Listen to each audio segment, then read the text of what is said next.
Opisyal na umano na nag-usap itong si Vice President Sara, Senator Bongo at si Senator Bato upang pag-usapan at paghandaan na rin ang posibleng midterm election. Kaya nakasigurado na po tayo na susuportahan po ni Vice President Sara itong Senator Bongo at si Senator Bato. At syempre, marami pa umano silang pinag-uusapan, lalong-lalo na po sa isyu ng ICC ngayon na na-find out ni Senator Bato na mismo pala ang pamunuan ng House of Representatives umano ang nagmamaniobra. Abay, mukhang kakaibang galawan ito ngayon, mga kababayan po natin. Nagpapatunay lang talaga sa kanilang legit na pagiging traidor. Kung nagkikipagtulungan itong House of Representatives sa ICC, sino yung nasa likod pa nito?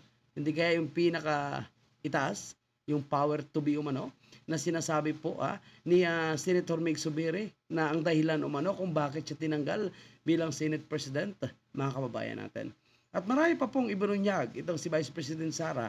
At syempre, kagaya ng inaasahan po natin, kapag magsalita po itong si Vice President Sara, marami ang niyayanig, marami ang nanginginig, at marami ang pumuputak. We believe nagkaroon na po kayo ng meeting kagabi with Senator Bato and Senator Go. Can you tell us about lang po sa inyo naging meeting? Yes, oo. Kagabi na meron kaming dinner meeting ni Senator Bongo at ni Senator Bato de la Rosa. Pinag-usapan namin unang-una yung problema ni Senator Bato de la Rosa sa ICC. So nabigay ako ng konting legal advice doon, base na rin sa mga nabasa ko about sa ICC. Tapos pag-usapan namin ang midterm elections, politika. Karamihan ng pag-uusap ay politika at kaparte siya ng midterm elections.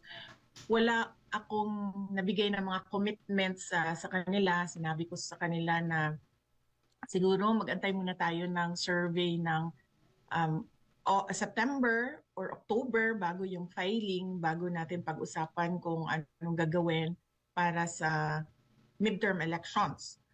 At ang napagkasunduan lang namin doon is paniguraduhin at i-encourage ang ating mga kababayan na paniguraduhin na malinis yung halalan ng 2025. Yan pa po yung posibleng magkakaroon ng mikos-mikos ngayon, mga kababayan. Kaya gusto ni Vice President Sara na masiguradong malinis po at talagang legit po ang mangyayaring eleksyon para sa 2025. Dahil ika nga ang sabi ko, mga kababayan, minsan na po tayo nagkaroon ng pagkakataon na mapantayan po natin ang mga mayayaman. Sa anong paraan?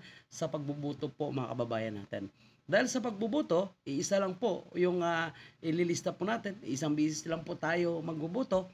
Mayaman ka man o mahirap, so sa ganitong paraan, sa ganitong pagkakataon or karapatan, pantay-pantay po yung mga mayaman at mga mahihirap.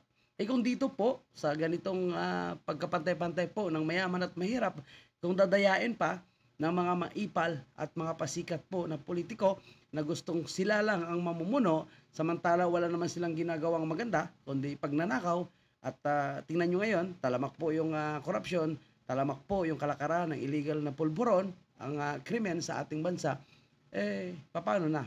Lalo tayong lulubog at hindi malabo na mangyari po sa atin ang nangyari po sa ibang bansa na nabankrupt. Nagkaroon po ng matinding riot, nagkaroon po ng matinding gulo dahil po sa kahirapan at pagiging korap ng politiko. At iyan po yung kailangan nating baguhin. Dahil sinimula na po yan or ginawa na po yan nung panahon ni PRRD. Na kung titingnan po natin, nagkaroon ng pandemya, hirap po tayo sa pandemya yun pero nakasurvive po tayo. At ang inutang ng ating dating presidente ay talagang sinalpak lahat sa iba't ibang proyekto ng ating bansa. Samantala, kung titingnan natin ngayon, napakalaki ang budget, pero wala po tayo nakikita ng mga major infrastructure. Kahit yung flood control na 5,500, ang ginawa po nila, patsi-patsi lang sa umano'y bilyones po. Hindi lang po 1 billion ito. Mahigit 500 billion na gastos po nila, pero wala pong ginawa. So ngayon, ang gusto nilang gawin ay ibabalik nila sa nakaraang administration. Ito po yung problema. Kapag wala po silang nagagawa, binabalik po nila sa nakaraang administration. So which is hindi po tayo papayag dito, lalo na ngayon mga kababayan, na may iskandalo po itong Comelec. May allegation po itong si Congressman Marcolita dito kay George Erwin Garcia na umano'y nagkaroon na ng sabuatan sa Miro at tumatanggap umano itong si Garcia ng pera mula sa Miro sa pamagitan ng iba't ibang offshore account. Kaya kailangan mapatunayan ito ni Garcia na hindi ito totoo. Kasi kapag napatunayan ito na talagang totoo, wala ng credibility sa magaganap na election for 2025 at 2028. Mhm. Malinis, Okay. ibig sabihin, walang pandadaya na mangyayari sa lahat ng mga positions, walang ma-disenfranchise ng mga voters, yung mga ganon. So, importante sa amin yon na magkaroon ng respeto ang lahat sa kung sino man yung mga pinili ng taong bayan.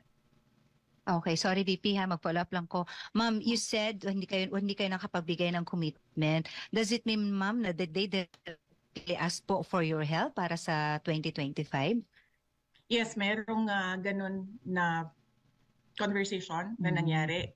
Yung pangangampanya sa 2025 na elections. Ayun, sana po sasama na rin po itong si Vice President Sara, mga kababayan po natin sa mga event po ng Maisog. Magpapakita din ito ng suporta para lalo pong lumakas ang loob ng ating mga kababayan at ipagpapatuloy pa itong laban po na nasimulan ni PRRD, kung saan ang mga hakbang ng Maisog ay napakatagumpay na at nakikita po natin ngayon nagkakaroon ng iba't ibang hakbang ng Maisog sa buong mundo, hindi lang actually sa Pilipinas. Kaya may comment din po dyan si Atty. Harry Roque sa sinabi po ni Vice President Sara. Si Tol naman talaga, galing naman yan sa hanay ng liberal Si Tol, Napaalis traitor lang siya yan. nung eleksyon ng taon na yon kasi nga dun sa dirty dancing sa Laguna, no? At inampo naman siya ni Presidente Duterte. Hindi siya pinalad nung eleksyon na yon kasi siguro sariwa pa sa isipan ng taong bayan yung dirty dancing at tinalaga bilang miyembro ng gabinete. At nung 2019 ay tumakbo nga at pinalad naman, no? Hindi naman siguro ikakaila ni Tol na kung wala rin si Presidente Duterte, unang-una wala sanang umampun sa kanya nung panahon. Yan ang problema Si Tol talaga napaka-traitor no? Ginamit lang po yung Duterte para sumikat ito at makabalik sa kanyang pwesto, mga kababayan po natin, makaupo bilang senador. Ngayon tapos na po yung kanyang pangailangan ay tumambling na ito. At ngayon nangangarap at gustong bumalik sa pagkasenador. Kaya yung mga ganyang klaseng mga traidor, wag na po natin bigyan ng tsansa, mga kababayan po natin. Ngayon pa lang simulan nyo ng ikalat ang maling ginagawa nitong si Tol, mga kababayan, at iikis na po sa baluta. Dahil sa kanyang ginawang pagtraidor sa mga Duterte, sa kanyang partido, na nagpapanalo at umampon sa kanya, ganun din po yung gagawin sa ating mga Pilipino. At pagdating ng tapos na yung eleksyon, nanalo na ito, traidorin na naman tayo. Sa anong paraan?